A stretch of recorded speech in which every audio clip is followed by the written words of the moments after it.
about 950 paramedics and logistics technicians that make sure that our trucks are ready to go, and paramedics are obviously in the trucks to get to the calls 24 hours a day, 7 days a week, 365 days a year. In the past 20 years, since the provincial download and Peel taking us on, we've become a world leader in pre-hospital research.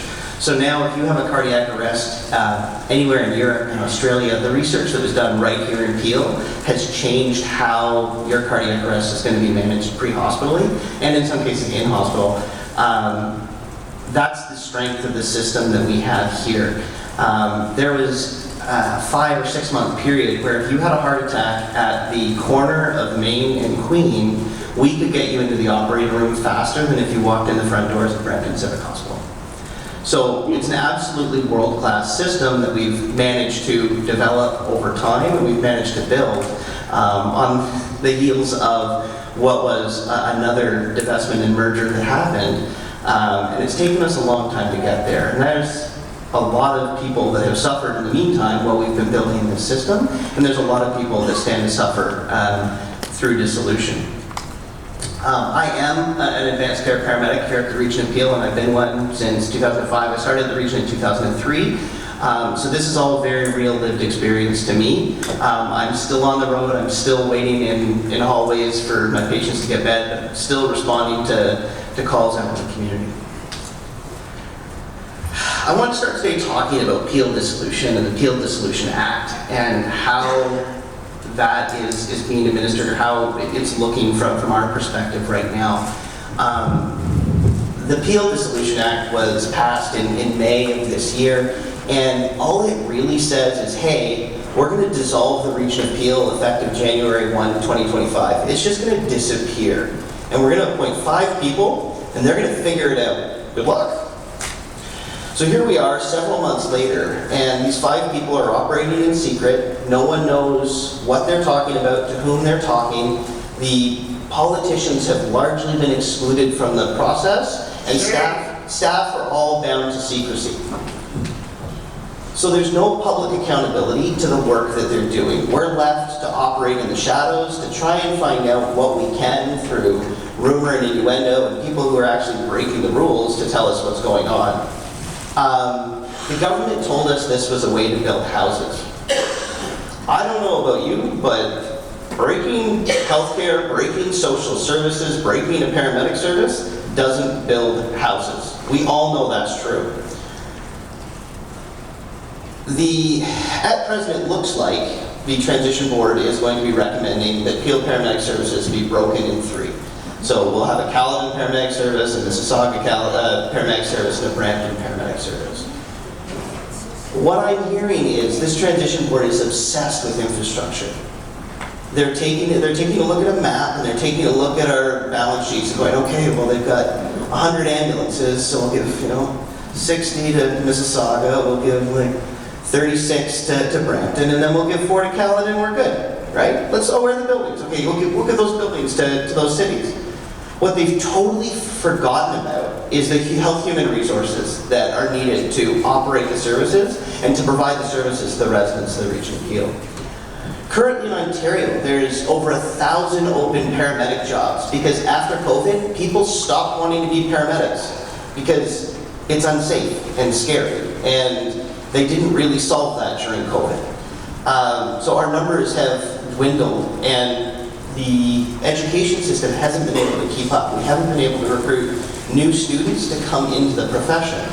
So as we sit here today, there's 1,000 open jobs. Every paramedic in Peel could get a job somewhere that's not Peel today. Last year when we tried to hire, we wanted to hire 100 paramedics. At the end of the process, we could only find 62 qualified applicants to agree to come work for us, and most of those, despite being offered full-time hours, only wanted part-time hours.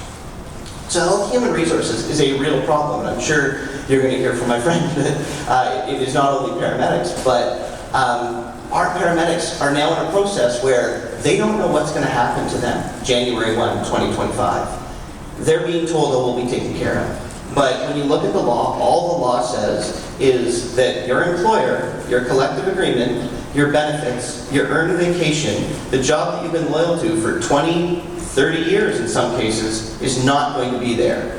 But trust us.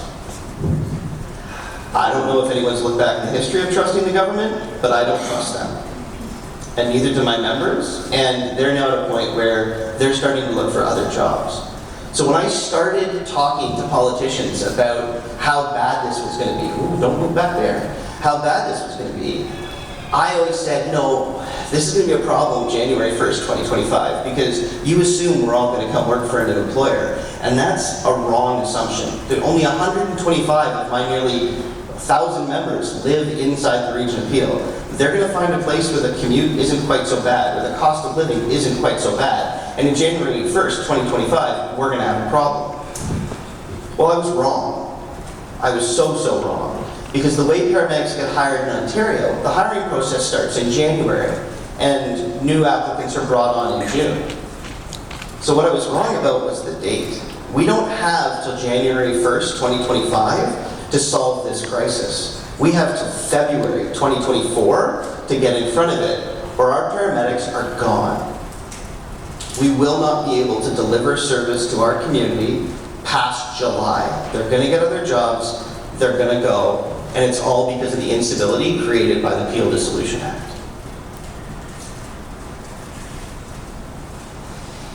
It's going to create a crisis in our system, and it fits with the neoliberal pattern that we've seen time and time again.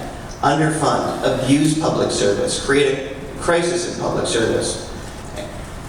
And then what comes next? Oh, come on, you know. Privatization. There's an alarming growth in private management contracts in Ontario EMS services. For years, there was only a single private EMS operator that operated a small service up north. What we saw was years and years of lobbying. We saw the president of Metis be on Doug Ford's healthcare table. He was going to tell him how to fix it. We've seen them sponsor extravagant dinners and brunches at the Association of Municipalities Ontario. And they're finally starting to get a foothold. Not through the traditional way of taking over the whole service. No. That's hard and might actually cost them money. They have a new plan.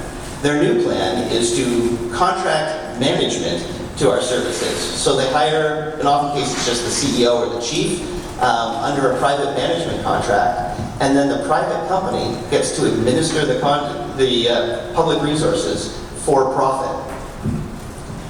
I've spoken to union leaders in services that have recently had this happen, and they report that they have publicly funded supervisors that are being paid by the county, doing work to develop private property, like private intellectual property on how to run an ambulance service for Metis. So this is just another way of privatizing wealth and taking ultimately what is public money and funneling it into private pockets.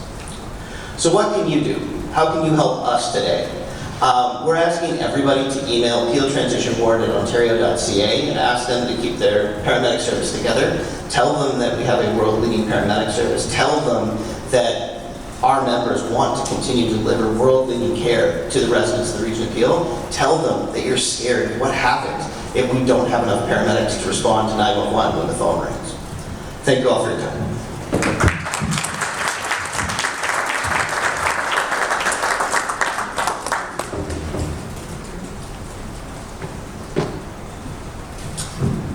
Thank you, Dave. I don't know what to say to that. Could you imagine what Brampton, what Caledon, and what Mississauga would look like if we don't have the ability to call 911 and have an ambulance come to our home and take us to the hospital? That is a possibility. And it's going to be something that we could potentially see within a year. So please keep this in mind, that the Ford government has been seeking the slow creep, the slow privatization over not just a year. This has been happening now since Mike Harris. We've been seeing this happening now for over almost 20 years. So we have to keep that in mind too, that they will cut and slice out major parts of our healthcare system and privatize it. We're seeing this with long-term care. We could potentially be seeing this with paramedic services. And to be quite honest with you, I've been talking to a lot of people in the healthcare system, and this will probably be used as a model, a test model, on how to privatize the paramedic services in a large community. And this is what we're seeing right now. But thank you so much for this, Dave. It's been very enlightening, and to be quite honest with you, very, very scary.